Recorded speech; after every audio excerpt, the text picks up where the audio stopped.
감사합니다. 오늘 세례식을 진행할 수 있을까 사실은 염려가 많았습니다. 제가 아직 안 걸렸거든요.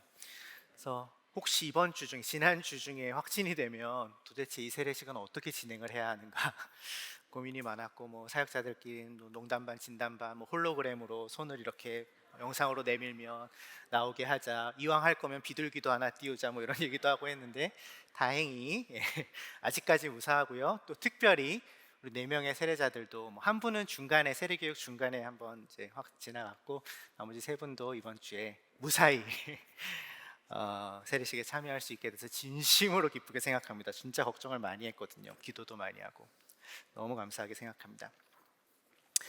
네, 오늘 세례식 예배로 드립니다. 오랜만에 세례식이에요. 작년에 사실은 2번밖에 세례식을 진행을 못했고, 작년 8월이 그래서 바로 직전 세례식이었는데 굉장히 오랜만에 세례식 예배를 진행하게 돼요. 우리 교회 아주 특별한 예배죠. 우리 가족들은 뭐 이미 너무 잘 알고 계시겠고, 오늘 또 처음으로 우리 교회 오신 분들은 이 교회는 세례식 이렇게 진행하는구나, 정말 따뜻하고 의미 있는 시간이다, 이런 느낌 받으실 수 있을 거라고 생각을 해요.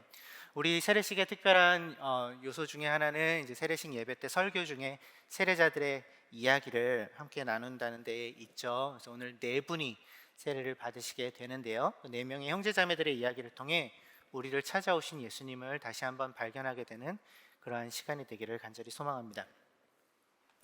세례는 기독교의 시작부터 지금까지 이어오고 있는 굉장히 중요한 전통입니다. 원래는 신구약 중간 시대 때 이제 속세를 떠나서 광야에서 공동체 생활을 하던 유대교의 한 분파, 에세네파라는 분파가 있었는데, 이들이 사회문서 이런 거를 남겼거든요. 전혀 다른 방식의 삶을 추구하던 이들인데, 이제 그들의 그 공동체에 들어오는 입교 의식이 이제 세례였다고 해요. 그래서 이 에스네파의 일원 중에 하나가 혹시 세례 요한이 아니었을까, 이렇게 이제 학자들이 추정을 하고는 합니다. 광야에서 이제 그가 등장했고, 그의 어떤 옷차림이라든가 이제 행색이라든가 그가 선포했던 메시지라든가, 특별히 이 세례라는 형식을 그가 이제 사용했다는 데에서 아마 이제 에스네파의 일원이 아니었을까, 이렇게 추정을 하는데, 이 세례 요한의 사역을 통해서 이 세례라는 형식이 당시 살아가고 있었던 유대 민족들에게 민중들에게 굉장히 광범위하게 받아들여지게 됐어요. 굉장히 중요한 전환점이 됐습니다. 그러니까 세례 요한은 일반 민중들에게로 들어가서 회개해라 라고 선포했어요. 그리고 이전의 죄를 씻어내고 새로운 삶으로 들어와라 라고 초청하면서 그것을 상징적으로 의미하는 이제 세례를 그들에게 주었습니다. 요단강에서 주로 세례를 주었고, 그 당시의 세례는 당연히 이제 침례였어요. 물에 완전히 잠겼다가 다시 나오는. 예수님도 이 세례를 받으셨죠. 세례 요한에게. 그리고 이후에 예수님의 제자들은 이 세례라는 형식을 그들이 형성한 새로운 공동체, 즉 교회에 들어오는 중요한 의식으로 수용했습니다. 받아들였어요. 그래서 이 세례식에서는 물을 사용합니다. 이미 그래서 물이 준비되어 있죠. 여러 현실적인 이유들 때문에 이제 기독교 역사가 흘러오면서 이 세례 의식이 좀 간소화되면서, 처음에 그 침례, 완전히 물에 잠겼다가 나오는, 뭐 사실 많은 준비가 좀 필요하잖아요. 들어갈 수 있는 많은 양의 물이 필요하고 시설도 있어야 되고, 근데 현실적으로 그렇게 하기가 어려웠기 때문에, 또 물을 깨끗하게 유지하는 게 중세시대 이런 때는 어려운 일이었기 때문에 간소화되어서 지금 우리가 진행하는 것처럼 물을 약간 찍어서 머리에 바르는 형태로 그런 형식을 사용하고 있습니다. 하지만 이제 저는 가능하다면 이제 지금도 이제 침례를 좀 했으면 좋겠다, 이런 생각을 사실은 가지고 있어요. 지금도 뭐 침례 교단 같은 경우에는 그렇게 진행을 하고 있고, 근데 그 형식이 세례가 가지고 있는 원래의 의미를 가장 잘 담아내고 있기 때문에 그렇습니다. 물이 가지고 있는 중요한 의미들이 있기 때문이에요. 물은 어떤 역할을 하죠? 물은 우리를 깨끗하게 씻어주는 역할을 합니다. 우리는 물로 몸을 씻죠. 그래서 회개하는 의미를 가지고 있어요. 우리의 더러움들을 깨끗하게 씻어낸다, 이런 의미를 가지고 있습니다. 그러니까 이왕이면 온몸이 다 잠겼다가 나오는 게 훨씬 더 그 의미를 살려내는 형식이겠죠. 또 물은 생명을 상징하기도 해요. 물이 없으면 우리는 살아갈 수가 없죠. 생명을 유지하는 데 필수적인 요소죠. 그래서 하나님께로부터 흘러오는 그 생명에 나 자신을 내어 맡기는, 나가 흠뻑 잠겼다가 나오는, 여전히 의미가 있다고 할 수 있을 것 같아요. 동시에 물은 죽음을 상징하기도 합니다. 우리가 물 속에 잠겨 있으면 살 수가 없죠. 숨을 쉴 수가 없죠. 그래서 사실 큰 물을 보면, 바다를 보거나 할 때 굉장한 어떤 경외감과 동시에 우리가 두려움도 느끼고는 하는 게 이제 물이 죽음을 상징하는 것이기 때문에 그래요. 그래서 물에 잠겼다가 나오면서 내가 죽었다가 다시 살아났습니다라는 것을 기억하는 그런 의미를 가지게 되는 것이죠. 또 오늘 이 세례식 예배를 진행하면서 우리는 마가복음 4장의 마지막 부분을 함께 살펴보고자 합니다. 이 이야기는 물 위에서 물로 인해 죽음의 위기를 경험했던 예수님의 제자들의 이야기입니다. 사실은 그들의 삶 속에서 여러 번 경험했을 종류의 위기이기는 하지만 예수님으로 인하여서 그들은 이전과는 전혀 다른 새로운 경험으로 그 물 위에서의 두려움들을 마주하게 돼요. 그들의 인생에 새로운 의미가 새겨지는 그러한 사건이었죠. 마가복음 4장 35절부터 41절까지 함께 읽도록 하겠습니다. 그날 저녁이 되었을 때에 예수께서 제자들에게 말씀하셨다. 바다 저쪽으로 건너가자. 그래서 그들은 무리를 남겨두고 예수를 배에 계신 그대로 모시고 갔는데 다른 배들도 함께 따라갔다. 그런데 거센 바람이 일어나서 파도가 배 안으로 덮쳐 들어오므로 물이 배에 벌써 가득 찼다. 예수께서는 고물에서 베개를 베고 주무시고 계셨다. 제자들이 예수를 깨우며 말하였다. 선생님, 우리가 죽게 되었는데도 아무렇지도 않으십니까? 예수께서 일어나 바람을 꾸짖으시고 바다더러 고요하고 잠잠하여라 하고 말씀하시니 바람이 그치고 아주 고요해졌다. 예수께서 그들에게 말씀하셨다. 왜들 무서워하느냐? 아직도 믿음이 없느냐? 그들은 큰 두려움에 사로잡혀서 서로 말하였다. 이분이 누구이기에 바람과 바다까지도 그에게 복종하는가? 사장은 예수님이 바닷가에서 무리를 가르치시는 장면으로 시작합니다. 여기서 바닷가는 갈릴리 호수변을 의미하고요. 아마도 가버나움이라는 도시였을 거예요. 갈릴리 호숫가에 있었던 예수님이 주로 활동하시던 곳이었죠. 많은 병자를 고치시고 귀신을 내쫓으시고 가르치시던 동네입니다. 그래서 이날도 예수님은 배 위에 올라앉아서 호숫가에 둘러선 무리들을 가르치고 계셨고요. 그래서 무리들이 물러간 후에 제자들에게 따로 그 비유로 무리를 가르치셨던 그 내용을 풀어서 설명해 주시는 장면이 바로 이 직전 본문에 등장합니다. 사실 예수님과 제자들에게 그렇게 특별할 것이 없는 그냥 일상의 하루였을 것 같아요. 저녁 무렵이 되었을 때 이제 집에 돌아가야지 되는데 예수님이 제자들에게 배를 타고 호수를 건너가자, 바다를 건너가자라고 말씀하십니다. 호수를 건너던 그들은 중간에 큰 풍랑을 만나고요, 큰 위기에 처하게 돼요. 제자들이 예수님을, 자고 계신 예수님을 깨우고 예수님은 일어나셔서 바람과 바다를 꾸짖어 잠잠케 하십니다. 이것이 오늘 우리가 읽었던 본문의 주요 내용이죠. 예수님이 자연에 대해서도 지배력을 행사하시는, 사실은 흔치 않게 보여주시는 기적의 이야기입니다. 이 이야기는 예수님이 등장하고요, 그분의 제자들이 등장하죠. 예수님의 제자들은 어떤 사람들이었습니까? 그들은 각자 다른 시점에 예수님을 만나서 그분의 부르심을 받고 나를 따라와라 라는 그 부르심을 받고 제자가 되었던 사람들이었죠. 그리고 가장 처음 제자가 되었던 이들은 어부들이었습니다. 그 내용이 마가복음 1장 16절에서 18절 강연에 있는 장면에 나와 있죠. 그래서 12제자가 있었는데 그 중에 최소 4명, 그리고 많게는 6명까지도 추정하는데 이들이 어부 출신이었습니다. 가장 큰 비중을 차지하고 있는 직업군이었죠. 이들은 갈릴리 호수변에서 살고 있었던 사람들이었고 갈릴리 호수에서 살다시피 했던 사람들이죠. 아마 대대로 어업에 종사했던 이들이었을 겁니다. 그래서 아주 어린 아이일 때부터 아버지를 따라서, 집안 어른들을 따라서 배에 올랐던 이들이겠죠. 그래서 매일 배를 타고 나가서 고기를 잡으면서 자신들의 일상을 꾸려가던 사람들이었습니다. 하루 열심히 일해서 벌어서 하루를 먹고 살았던 사람들이었죠.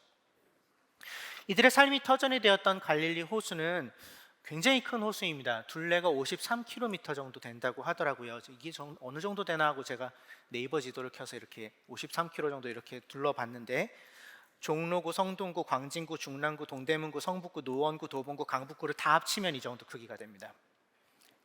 대충 실감이 되시죠? 그러니까 바다라고도 사실은 불려도 크게 손색이 없는 굉장히 큰 호수인 거예요. 어부 출신이었던 이들이 이 호수에서 이전에도 풍랑을 만난 적이 있었을까요? 예, 아마 있었을 것입니다. 목숨이 위태로웠던 적이 있었을까요? 풍랑으로 인해서? 예, 아마 있었을 거예요. 다 예측할 수 없는 그 큰 물 위에서 그들은 각자의 풍랑을 헤쳐가며 자신들의 인생을 꾸려갔을 것입니다. 때로는 힘겨운 시간들을 이겨내기도 하고, 때로는 목숨을 위협하는 두려움과 싸우며 그렇게 하루하루를 살아갔겠죠. 마치 우리들처럼 말입니다.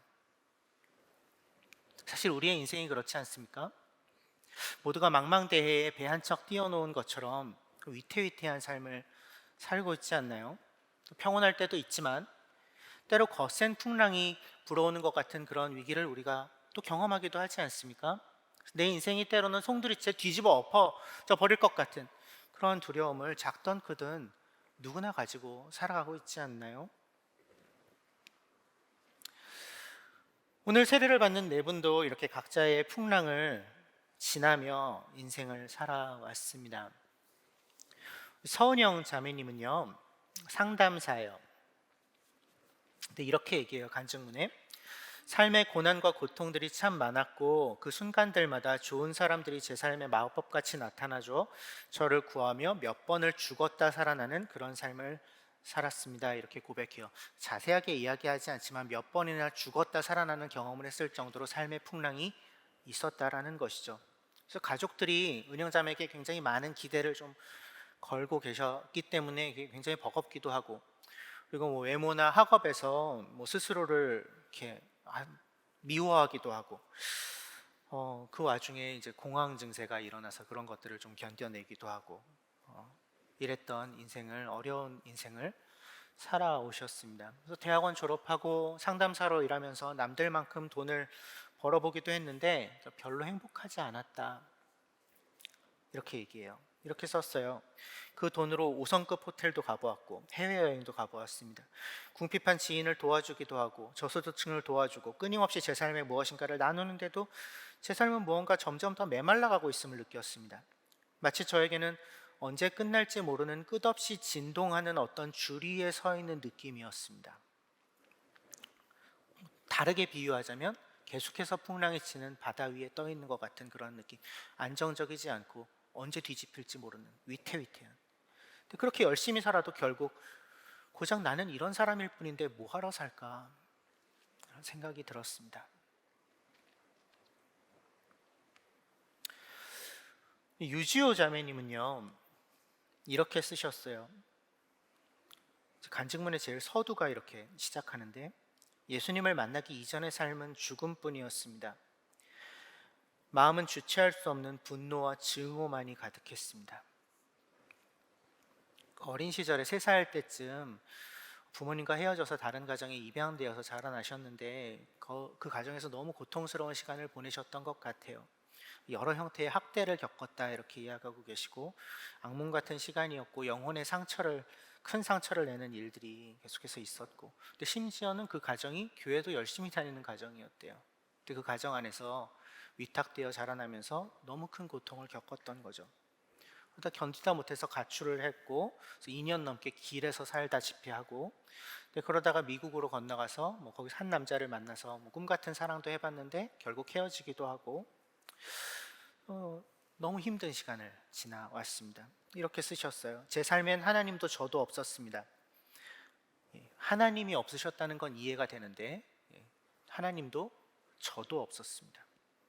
허망한 삶의 연속이었고 매일 밤 술에 취하지 않은 날이 없었으며 마음은 분노로 가득 차서 날이 선 입에서는 늘 독한 말만은 뱉게 되고 사람과의 관계마저 힘들어져서 점차 나를 가두기 시작하게 되었습니다. 그래서 극심한 우울증과 공황장애를 겪으셨고요. 그러다 결국은 벼랑 끝에까지 가서 서게 되었습니다. 극단적인 선택을 하고 13일 만에 혼수 상태에서 깨어났는데 미칠 듯이 화가 났대요. 죽지 않아서. 그래서 정말 독하게 마음을 먹고 제대로 죽어야 되겠다 하고 퇴원을 고대했다고 그렇게 이야기하고 계세요. 사실 너무 큰 고통을, 극심한 고통을 그 인생에서 겪으셨던 거죠.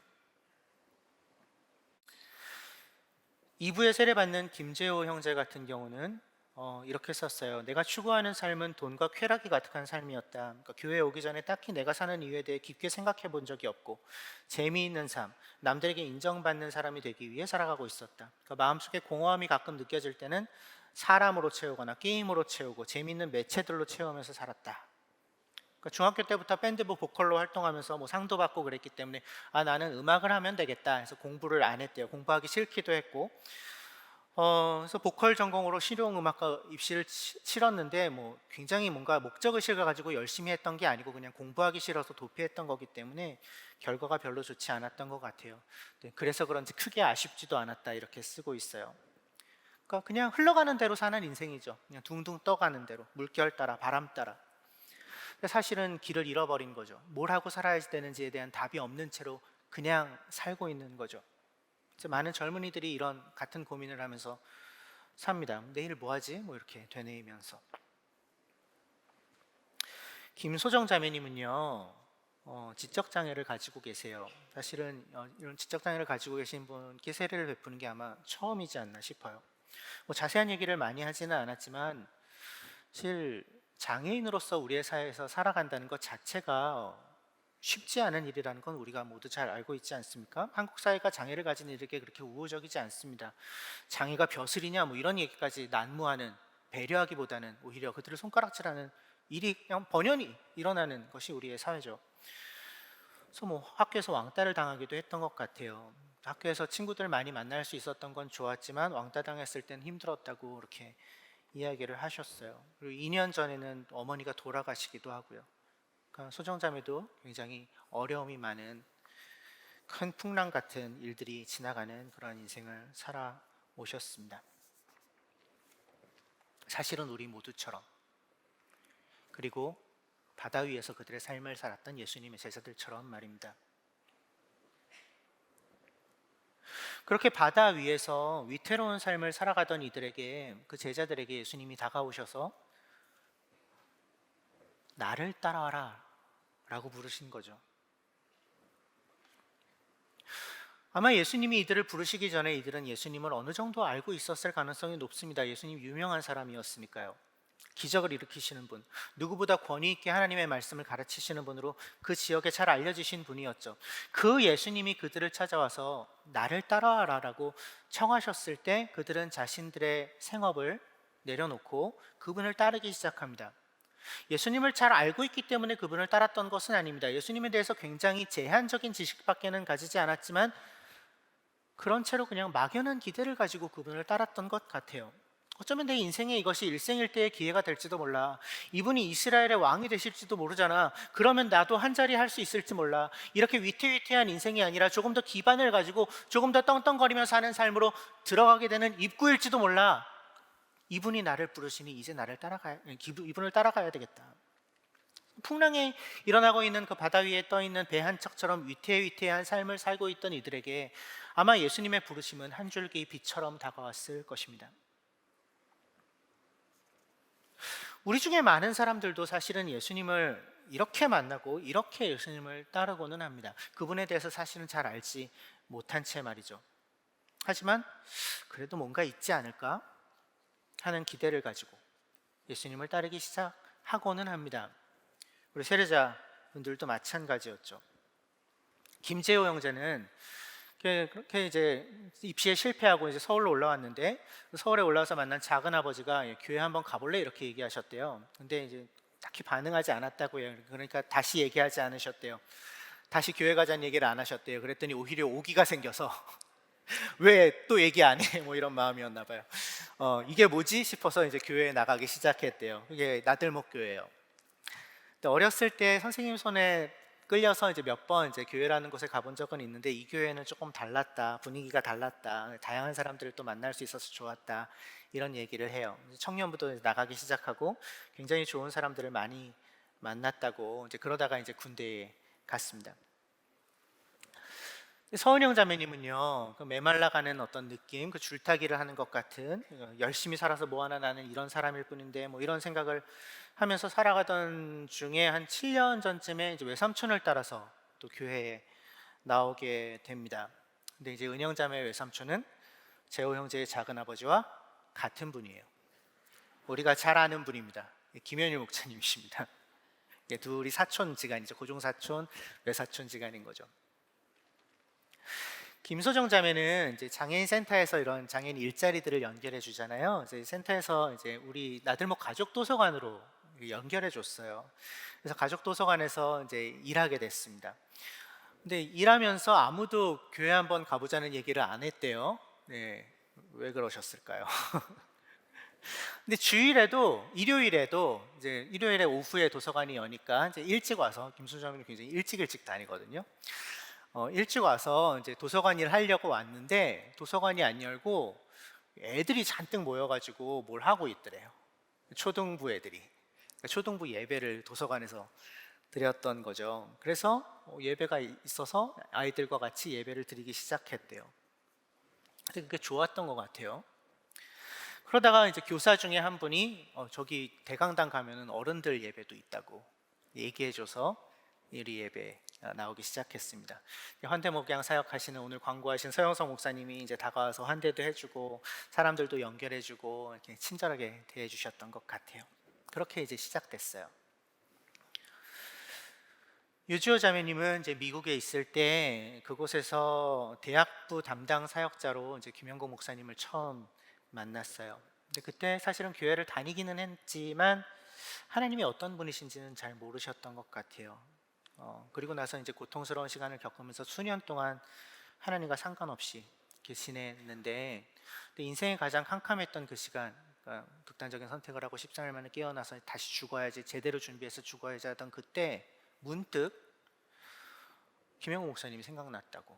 그래서 목사님 만나야 되겠다, 그래야 될 것 같다, 이런 마음이 들었대요. 그래서 김영우 목사님이랑 신소영 사모님이랑 같이 멀리 이제 그 당시에 지호자매는 분당에 살고 있었는데 분당까지 계속해서 찾아오셔서 이야기를 들어주시고 위로해 주시고 기도해 주시고, 그래서 이렇게 썼어요. 간증문에 하나님께서 나를 위해 정직하고 친절한 크리스천을 옆에 세워주셨다고 느낄 수 있었습니다. 정말 그렇게 믿을 수밖에는 다른 이유를 찾을 수 없었습니다. 그러니까 너무 캄캄하고 절망밖에 없는 죽음만 생각하고 있던 때에 그들을 통해서 하나님이 찾아와 주신 거죠. 그리고 이제 가까운 동네로 와서 좀 같이 더 자주 만나고 같이 살자 해서 이제 이 가까운 동네로 이사까지 하게 되고, 그리고 이제 사모님이랑 같이 이제 함께 성경 공부하면서 이제 예수님을 영접하게 됩니다. 발걸음을 떼어놓는 것이죠. 예수님을 알아가는 발걸음이요. 사실은 정말 잘 알지는 못하지만 예수님을 조금씩 더 알아가는 발걸음을 떼어놓는 것입니다. 마치 제자들이 예수님께서 나를 따라와라 라고 부르셨을 때 그분을 잘 알지 못했지만 그것을 시작점으로 해서 그분을 알아가기 시작했던 것처럼 차츰 예수님을 알아가고 그분에 대한 신뢰가 쌓이기 시작했던 거죠. 제자들이 그랬던 것처럼.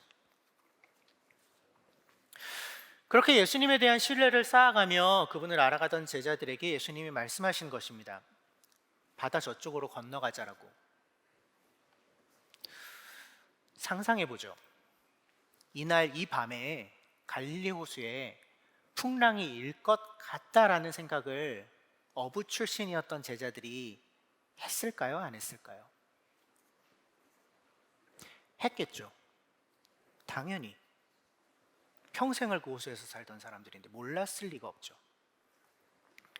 하지만 예수님이 이 밤에 건너가자라고 말씀하셨을 때 그들은 건너갑니다. 왜? 예수님 기적을 보여주셨던 분이니까.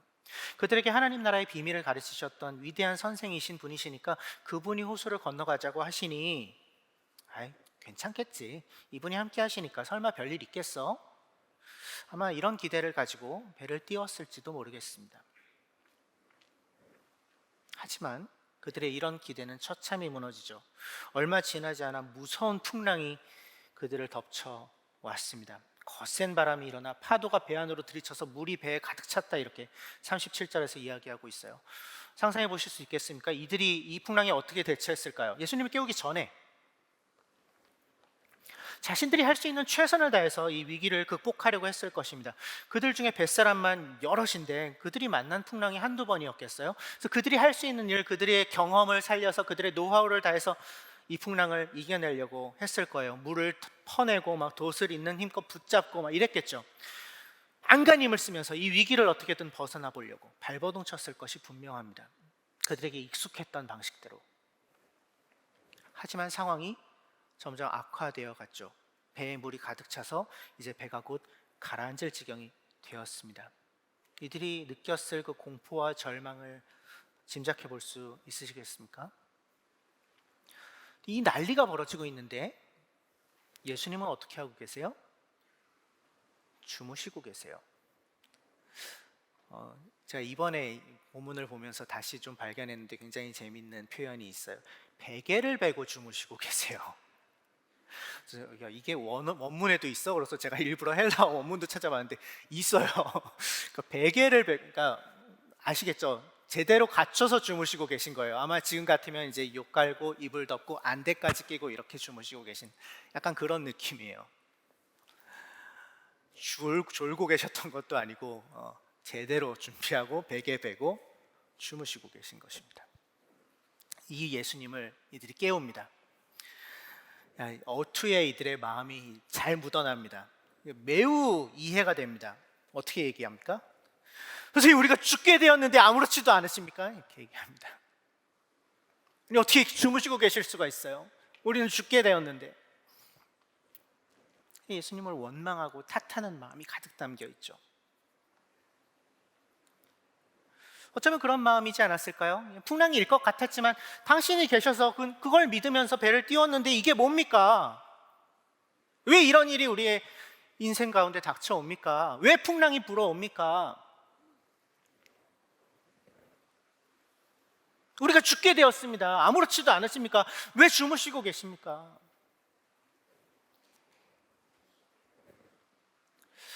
때로는 이런 종류의 원망이 우리의 입에서 터져나오기도 합니다. 예수님을 알아간다고 해서, 예수님과 함께 걸어가기 시작한다고 해서 우리가 가지고 있는 모든 질문이 해결되지도 않고요. 우리가 가지고 있는, 경험하고 있는 상황들이 모두 다 좋아지지는 않는 것을 우리는 경험합니다. 예수님을 만나고 그분을 나름 알아가는 삶을 살아가더라도 때로 풍랑을 만나고는 하죠. 우리의 인생에서 일어나는 일입니다. 죽을 힘을 다해서 그 풍랑을 이겨내려고 애를 써봅니다. 어떻게든 해보려고, 어떻게든 지나가 보려고, 내가 알고 있는 모든 노하우를 담아서, 나의 경험을 다 담아서 어떻게든 이 풍랑을 이겨내보려고. 그런데 그때 그 와중에 그분은 주무시고 계신 것 같다라는 생각이 들 때도 있습니다. 나는 이렇게 애쓰고 있는데 내 기도에도 내 요청에도 아무런 응답을 하지 않으실 때 도대체 뭘 하고 계시는 거지? 나는 죽을 것 같은데? 이런 생각이 들 때가 있죠. 그런 느낌 때문에 방황하게 되기도 하고요.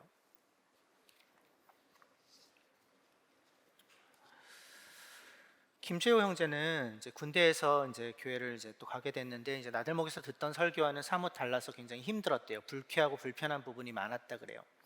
그래서 이런 혼란을 바로잡기 위해 처음으로 생각이란 걸 하기 시작했다 이렇게 얘기해요. 예, 느낌이 오시죠? 이제 흘러가는 대로 이제 고민하지 않고 이제 주어지는 대로 이렇게 살다가 처음으로 생각이라는 걸 하기 시작했대요. 성경이라는 것을 읽기 시작했고, 그러다 정말 하느님이 계시는가? 만약 계시다면 왜 나를 이곳에 보내셨고 왜 나를 이런 사람으로 만들었을까? 이런 질문을 하게 됐고, 이 질문의 답을 찾기 위해서 뭐 작은아버지 김현일 목사님, 목사님, 결 목사님 이런 분들에게 도움을 요청했대요. 그래서 굉장히 오랫동안 이분들이랑 같이 옆에서 도와주셨던 분들이 있었던 거예요. 그분들과 같이 고민해보고 내린 결론은 이렇게 썼어요. 단순히 운 하나만으로 내가 이렇게 산 것이 아니구나. 정말 하나님께서 내게 계획하신 일들이 진행되고 있구나라는 생각이 들었대요. 그래서 예수님을 조금씩 좀 더 알아갔는데, 그런데 제대를 얼마 남겨두지 않았을 때 코로나19가 터졌어요. 그래서 사람들이 교회에 대해서 막 손가락질하고 부정적인 인식을 가지고 막 혐오까지 가지게 되는 것을 보면서 덜컥 겁이 났대요. 이렇게 썼어요. 그때 나는 겁이 났다. 내가 교회를 다닌다는 이유만으로 주변인들과 멀어지고 세상과 멀어질까 봐 교회를 계속 다녀야 할지 말아야 할지 고민을 했다. 나는 답을 내리지 못한 채 급하게 조기 전역을 하게 되고 후에도 6개월 동안 교회를 가지 않았다. 또 풍랑을 만난 거예요. 거대한 풍랑을, 코로나19라는. 사람들의 손가락질, 나도 저 손가락질을 당하고 싶지는 않은데 멀어진 거죠. 은영자매님도 이제 2015년, 2016년에 외삼촌 따라가지고 이제 나들목교에 왔지만 예상치 못하게 오히려 좀 실망하게 되는 부분들이 있었다고 해요. 그래서 교회와 오히려 멀어지는 그런 시간이 있었다고 얘기합니다. 유지호 자매님은요, 이렇게 예수님을 영접하고 나서 이렇게 쓰셨어요. 예수님을 만나고 참 사랑에 놀라고 감사하는 마음이 이렇게 큰 평안을 주는구나 했습니다만 여전히 흔들리고 불안했습니다. 나의 믿음이 정직하고 진실한 것인지, 그렇다면 나는 왜 가슴이 뜨거워진다거나 뜨거운 눈물이 쏟아진다는 회심의 극적인 감정을 못 느끼는 건지, 혹시 상황에 이끌려 여기까지 온 건지, 그렇다면 세례를 받는다는 결정 또한 성급한 결정은 아니었는지 세례교육 첫날까지도 고민되고 두려웠습니다. 이렇게 쓰셨어요. 사실은 첫날 세례교육을 받으러 오셨을 때 이 불안과 두려움이, 고민이 느껴졌어요. 그 몸짓과 표정에서 이분이 지금 불안해하고 계시구나라는 것이 느껴졌어요. 풍랑이 계속해서 있는 거죠. 예수님 만났는데, 예수님 따라간다고 나름 하고 있는데, 예수님 알아가고 있는데 여전히 풍랑이 있는 거죠. 제자들이 예수님을 흔들어 깨웠을 겁니다. 거의 그렇게 써 있지는 않지만 거의 분명합니다. 그죠? 이 제자들이 막 성화에 이제 고난 잠에서 깨어나신 예수님이 일어나서 서십니다. 그리고 아무도 생각하지 못했던 일을 하십니다. 39절, 바람을 꾸짖으시고 바다더러 고요하고 잠잠하여라 이렇게 말씀하십니다. 그러자 바람이 그치고 아주 고요해졌다 이렇게 기록하고 있어요. 순식간에 일어난 일입니다. 한마디 말로 바람과 바다를 잠재워 버리셨어요. 주무시던 예수님이 일어나셔서 예상치 못했던 방법으로 문제를 해결해 버리십니다. 그리고 어안이 벙벙해 있었을 제자들에게 물어보시죠. 왜들 무서워하느냐? 아직도 믿음이 없느냐? 바람을 꾸짖으셨습니다. 예수님은. 근데 제자들에게는 말씀하십니다. 제자들을 꾸짖지 않으시고 말씀하십니다. 왜 무서워하냐? 아직도 믿음이 없냐? 풍랑을 잠잠케 하신 이후에 이 질문을 던지셨기 때문에 마가복음의 기록에서는 풍랑 잠잠해진, 이렇게 해석할 수도 있어요. 풍랑이 잠잠해졌는데 아직도 무섭니? 아직도 나에 대한 믿음이 없니? 또는 이제 괜찮니? 이렇게 물어보시는 거라고 얘기할 수도 있을 것 같아요. 아직도 믿음이 없느냐? 무슨 의미였을까요? 제자들은 무엇을 믿어야 했었던 것일까요? 그분은 예수님이 누구신지를 알았어야 됐죠. 그분이 인간이 되어 이 땅에 오신 하나님이라는 것을요, 천지 만물을 주관하시는 하나님 바로 그분이시라는 것을요, 그분은 예수님이 무엇을 위해 이 땅에 오신 것인지를 알아야 했죠. 인류의 죄를 모두 짓고 십자가에서 죽기 위해 오셨다는 것을.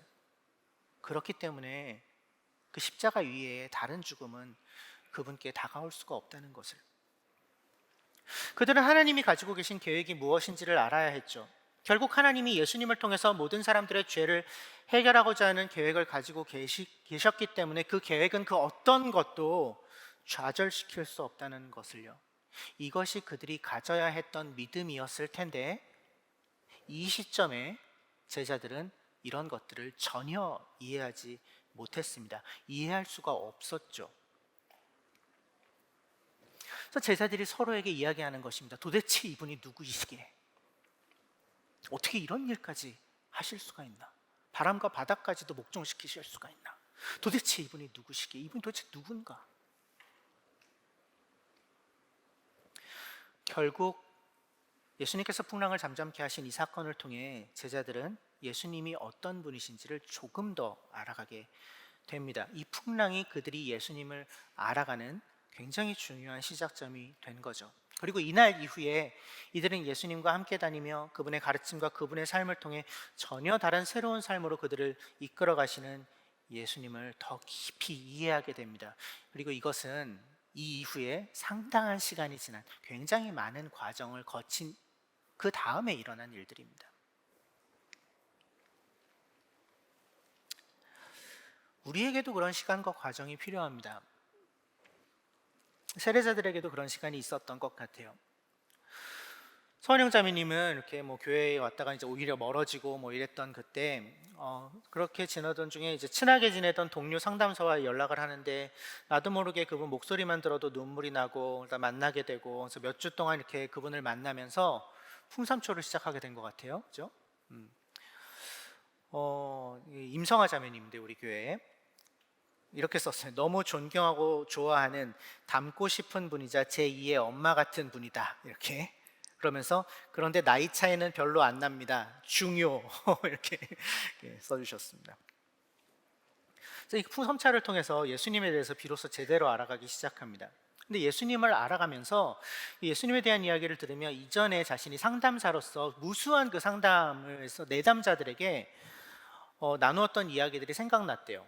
그러니까 무조건적인 사랑과 헌신, 이제 그런 것들이 당신에게 필요하다.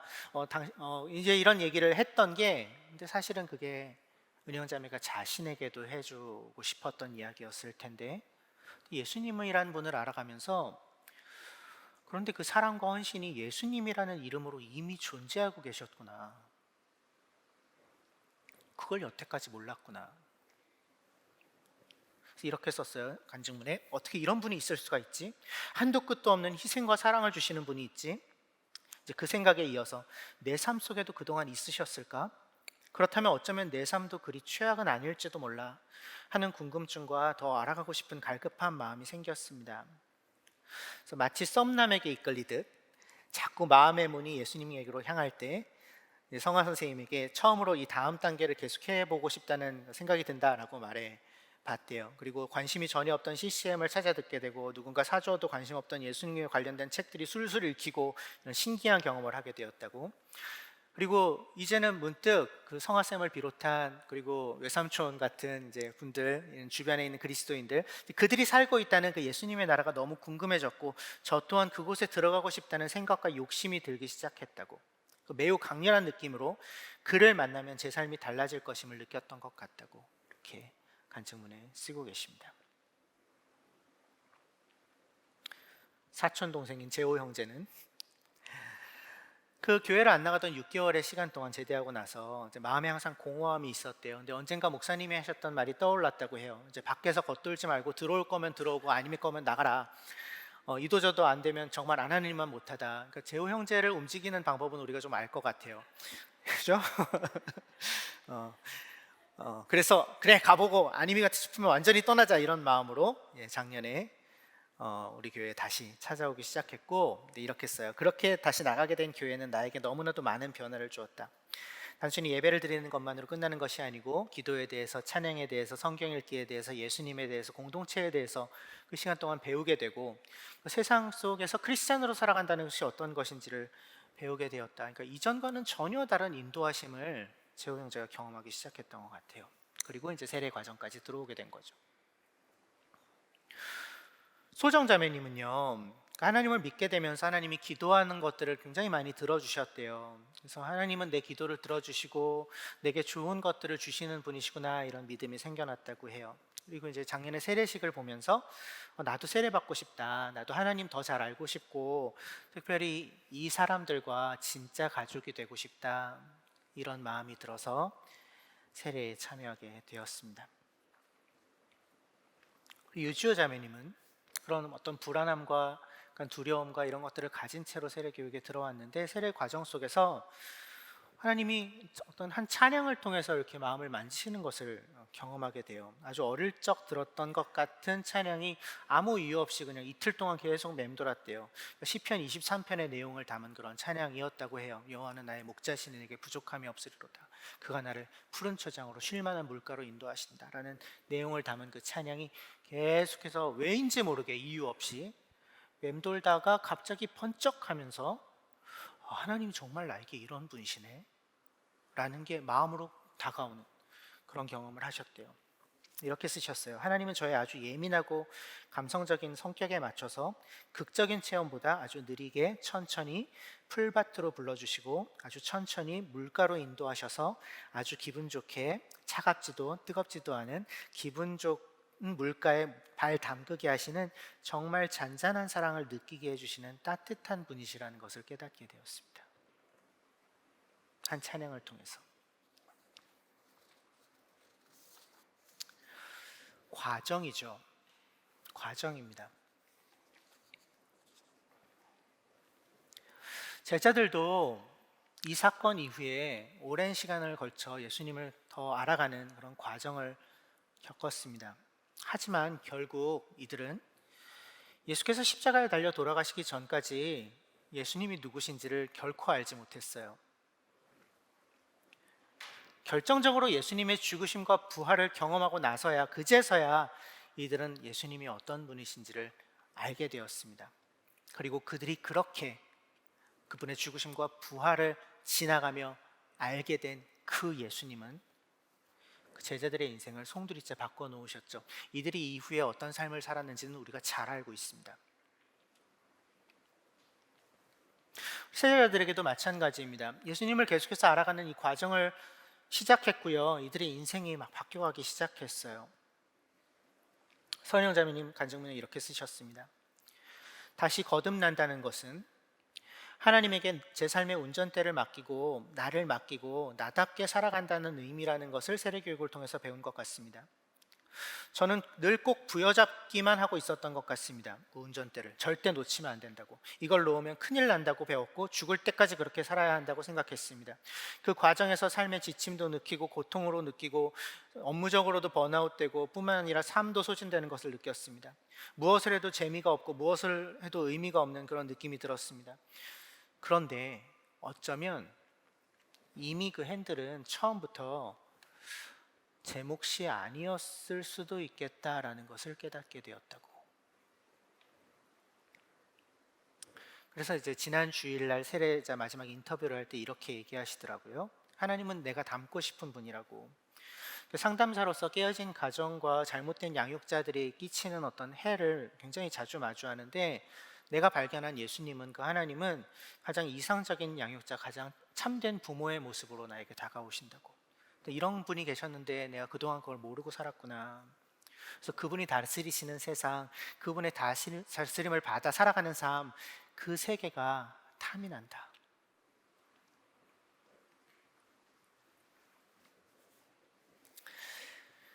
유지호 자매님은요, 세례교육 과정에 아까 이제 찬양을 통해서 하나님이 이렇게 마음을 만지시는 걸 경험했다면, 또 한 해의 중요한 경험이 있었는데 말씀을 통해서 말을 건네오시는 하나님을 또 만나셨어요. 요한과 함께 예수 찾기를 함께 하거든요, 세례 과정 가운데. 요한복음을 읽던 중에 베드자다 연못가에 있었던 그 38년 된 병자, 이게 던지시던 그 예수님의 질문이 나에게 하시는 질문인 것처럼 다가왔대요. 예수님이 어떤 질문을 던지시죠? 낫고 싶으냐, 이렇게 물어보세요. 38년 된 병자에게 낫고 싶으냐. 근데 그 질문이 지효자매에게 던지는 질문으로 들렸대요. 낫고 싶으냐? 너 언제까지 그렇게 살래? 이제 그만 일어나야지, 이제 그만 나아야지, 이런 말씀처럼.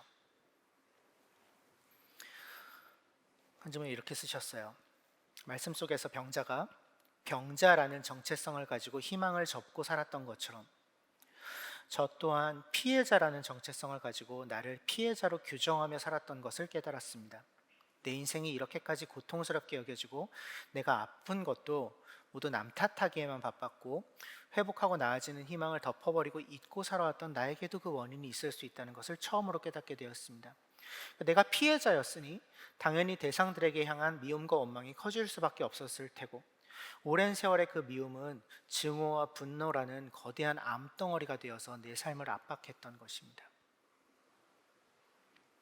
그런데 이제는 나아야지, 너 정말 낫고 싶니? 라고 찾아와서 물어보시는 예수님의 음성을 들은 거죠. 세례자 인터뷰에서 이렇게 얘기하셨어요. 그 지효자매에게 하나님은 어떤 분이세요? 이렇게 물어봤는데,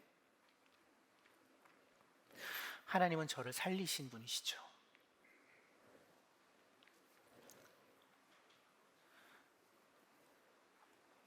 정말 그 말 그대로인 거예요. 하나님 저를 살리신 분이시죠. 오랫동안 웃을 일이 없었는데 하나님을 만나고 나서야 다시 웃을 이유가 생겼다고. 또 찬양을 들으면서 언젠가부터 리듬을 타고 있는 자신을 발견하는데 이전에는 상상조차 할 수 없었던 일이라고. 그래서 참 주인이신 그분께 이제는 내가 맡겨졌구나라는 안도감과 기쁨이 있다고. 그래서 그분이 함께 하시는 삶에 대한 기대감이 있다고 말씀하셨습니다.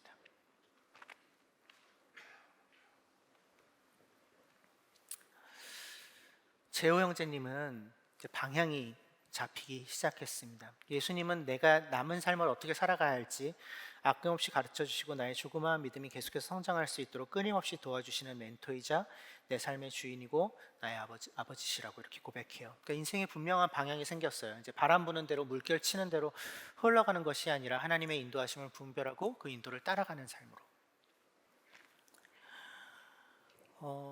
그래서 이제 인터뷰에서 그런데 때로는 그 인도하심이 느껴지지 않을 수도 있어요. 제가 이렇게 물어봤거든요. 내가 원하는 대로 나의 삶을 이끄시지 않으실 수도 있어요, 하나님이.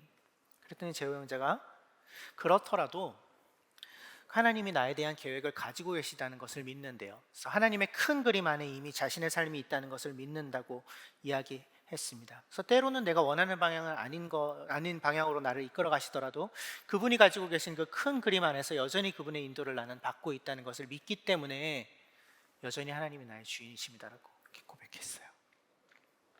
놀라운 고백이죠. 25살인데 이 나이에 이 고백을 할 수 있다는 것. 김소정 자매님은 사실은 이제 지지난주에 저랑 주중에 만나서 1시간 정도 이야기를 했는데 굉장히 치열한 대화를 했어요. 소정 자매님은 이제 결혼도 하고 싶고 이제 아이도 낳고 행복한 가정을 꾸리고 싶은 소망이 있어요. 뭐 자연스러운 소망이죠. 그러니까 하나님이 그동안 내 기도를 이제 잘 들어주셨으니까 다 들어주셨다라고 고백하거든요. 다 들어주셨으니까 하나님이 나에게 또 좋은 사람도 보내주시고 가정도 이루게 해주실 거라고 이제 믿어요. 이제 이렇게 이야기했어요. 제가 뭐라고 얘기했을까요? 여러분 저를 좀 아시잖아요. 나도 정말 그렇게 하셨으면 좋겠는데 혹시 그렇게 하지 않으실 수도 있어요. 내가 그렇게 바라지만 하나님이 주인이시기 때문에 내가 원하지 않는 방식으로 나의 삶을 이끌어 가실 수도 있어요. 근데 소정나무가 되게 힘들어했어요. 아니라고, 그러실 리가 없다고. 하나님 분명히 나 결혼도 시켜주시고 하실 거라고. 나도 정말 그랬으면 좋겠다고. 근데 그렇게 하지 않으실 수도 있다고. 1시간 동안 얘기를 했는데 그래서 그날 결론이 다 안 나서 그날 수요일이었거든요. 지지난주. 주일날 이제 인터뷰 할 때까지 며칠 더 생각해보고 오라고. 그래도 하나님 주인이시라고 고백할 수 있는지.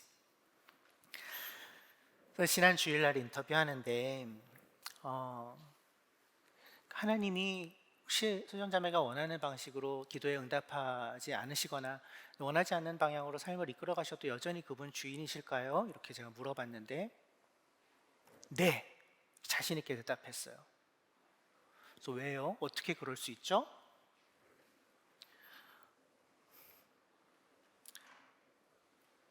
이렇게 대답했어요.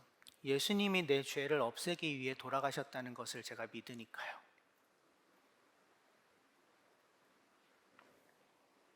그래서 그 자리에 있는 모든 사람들이 뒤통수를 얻어먹는 것 같았어요. 그렇죠. 그게 이유죠. 이미 나를 위해 모든 것을 내어주신 분이시기 때문에 내가 원하는 방식으로 내 기도에 응답하지 않으실지라도 여전히 그분이 나의 주인이시죠. 우리가 이 그리스도인들의 아주 핵심적인 믿음이죠. 그 고백을 소정자매의 표현으로 해준 거예요. 그래서 내가 원하는 대로 이루어지지 않아도 그분이 여전히 내 주인이세요. 너무 아름다운 고백이죠.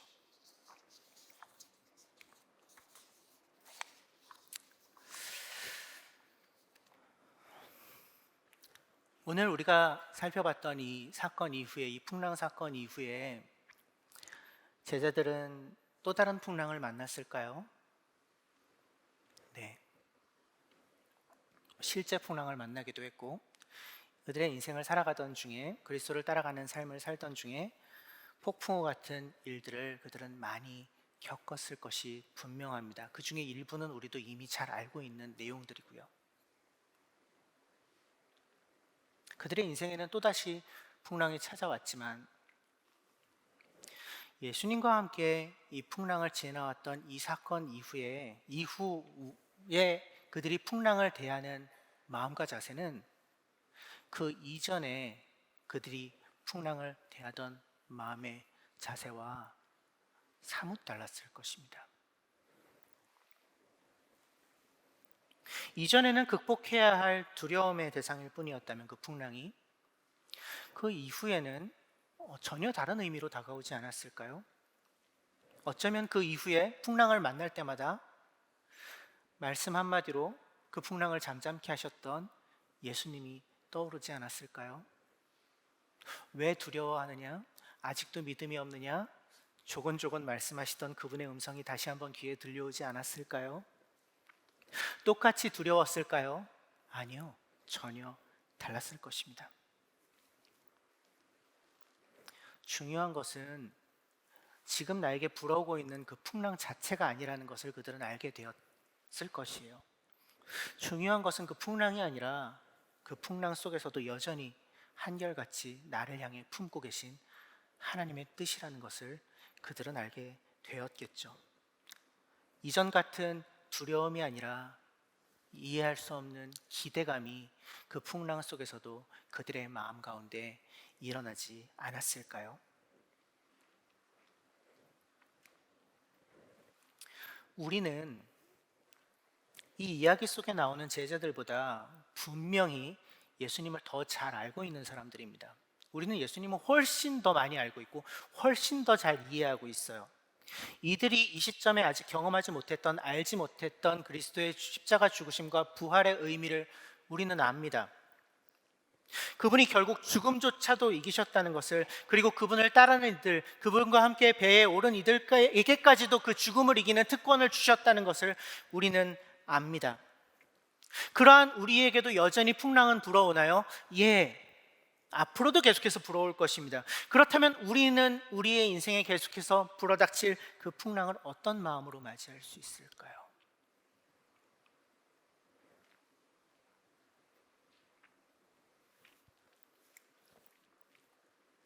이전과 같지는 않을 것입니다.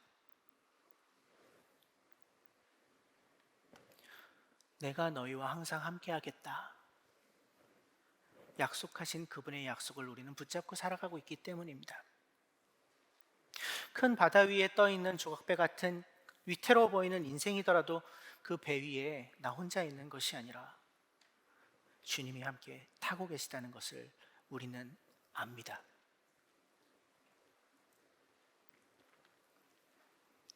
그 주님께서 말을 건네오십니다. 여전히 두려우냐?